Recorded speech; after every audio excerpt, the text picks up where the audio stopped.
ఇక కడప నియోజకవర్గంలో టీడీపీని గెలిపించి 20 ఏళ్ల చరిత్రను తిరగా రాశామని ఆ పార్టీ ఎమ్మెల్యే అభ్యర్థి మాధవిరెడ్డి అన్నారు.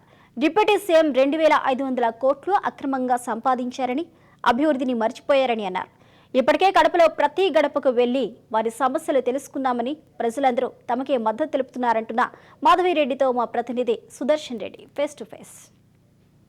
టీడీపీ అభ్యర్థిగా రెడ్డప్ప గారి మాధవిరెడ్డి పేరును చంద్రబాబు నాయుడు ఫైనల్ చేశాడు. అయితే ఆమెను ఇన్ఛార్జిగా నియమించినప్పటి నుంచి కూడా వార్డు తిరుగుతూ ఒక కడప తెలుగుదేశం పార్టీలో ఒక నూతనోత్సాహాన్ని తీసుకొచ్చారు. ఇటు అనౌన్స్ అయినప్పటి నుంచి కూడా ఆమెకు అభినందనల వెల్లువ జరుగుతూ ఉంది. ప్రస్తుతం మనతో పాటు కడప టీడీపీ అభ్యర్థి మాధవిరెడ్డి ఉన్నారు. ఆమెను అడిగి తెలుసుకుందాం. Madam, first of all Raj news తరఫున మీకు కంగ్రాట్స్.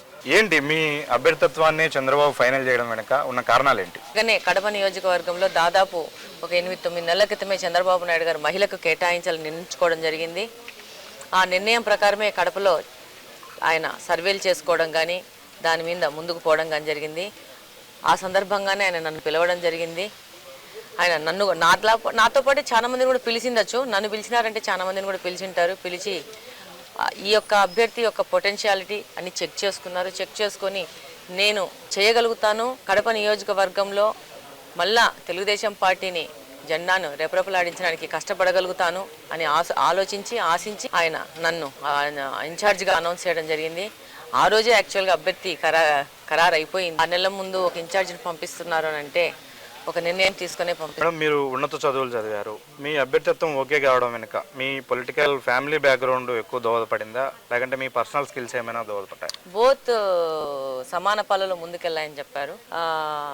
ఆయన నన్ను చూడకుండా మాతో మాట్లాడకుండా ఆయన టికెట్ అయితే అనౌన్స్ చేయలేదండి. ఏదో నా భర్త పోలిట్ బ్యూరో మెంబరు, మా మామయ్య ఎక్స్ మినిస్టర్, మా బావగారు ఎక్స్ ఎమ్మెల్యే. ఇప్పుడు అందరిలో ఉండే చర్చ అదే, వాసు గారు పట్టుబట్టి తన సతీమణికి సీట్ ఇప్పించుకున్నారు.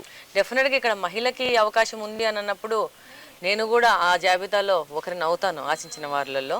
కాకపోతే నాకు మా మామగారు ఎక్స్ మినిస్టరు, ఫార్మర్ మినిస్టరు, నా భర్త పోలిట్ బ్యూరో మెంబరు ఉండడము అనేది అదైతే ఎన్నికి తీసేసి రైస్ చేసేసి ముందుకు పోయేది కాదు. వాళ్ళు ఆల్రెడీ ఉన్నారు పార్టీలో. మా బావగారు కూడా ఎమ్మెల్యేగా ఎక్స్ ఎమ్మెల్యేగా ఉన్నారు. వాళ్ళ కుటుంబంలోంచి వచ్చినా కూడా నాకు కూడా అవకాశం ఉంటుంది కదా. సో అది నాకు అవరోధం కాకూడదు కదా. వాళ్ళు సక్సెస్ అయ్యారు, వాళ్ళ ఇంట్లో ఇంకొక మనిషి సక్సెస్ అయ్యి ముందుకు వస్తూ ఉంది, పార్టీకి సేవ చేయడానికి ముందుకు వస్తూ ఉందంటే అది కూడా అడిషనల్ అడ్వాంటేజ్, అర్హత కూడా కదా. సో డెఫినెట్గా ఆ విధంగా ఆలోచించుకున్నారు, నన్ను చూశారు, నేను చేయగలుగుతానని ఆయన సంతృప్తి చెందాకే నాకు అనౌన్స్ చేశారండి. తాను 3 నెలలుగా చేసి ఇక్కడ తిరిగినటువంటి ప్రజల సమస్యలపైన చేసినటువంటి పోరాటాన్ని గుర్తించే తనకు టికెట్ కేటాయించారని, ఖచ్చితంగా కడప నియోజకవర్గంలో గెలిచి అన్ని విధాలుగా నియోజకవర్గాన్ని అభివృద్ధి చేసే విధంగా ముందుకెళ్తామని మనతో పాటు కడప నియోజకవర్గ టీడీపీ అభ్యర్థి మాధవిరెడ్డి చెప్తూ ఉన్నారు. వీడియో జర్నలిస్ట్ నాగమరెడ్డితో సుదర్శన్ రెడ్డి, రాజ్ న్యూస్, కడప.